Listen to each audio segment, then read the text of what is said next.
Наместо 20 ќе добијат само 10% поврат на данок. Бурни реакции во јавноста откако министерката за финансии Нина Ангеловска се пофали дека наместо 15 ќе се враќаат 20% од ДДВ-то на купените македонски производи и услуги.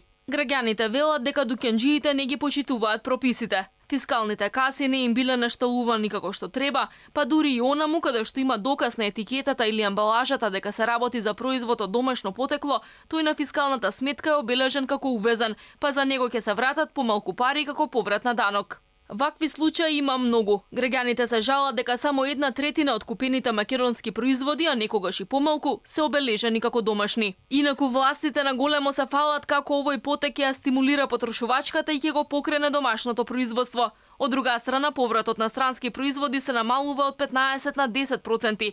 Останува опцијата на секој да му се вратат максимум 1800 денари за 3 месеци. Речиси 300.000 граѓани ја користат Мој ДДВ, кои додека остваруваат право на поврат на ДДВ даваат придонес во борбата против сивата економија. Со измените кои ги донесовме, со кои даваме поголем поврат за купување на домашни производи, се надеваме дека повеќе луѓе ќе се приклучат во поддршката на домашната економија, на домашните фирми, на зачувување на работните места на нашите сограѓани.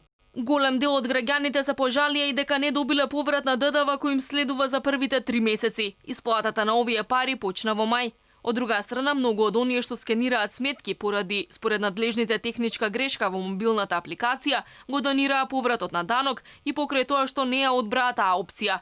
Дури пред една седмица УЈП ја надгради апликацијата со можност граѓаните да можат да се откажат од донацијата. Парите на сметките треба да им легнат најдоцна до крајот на јули.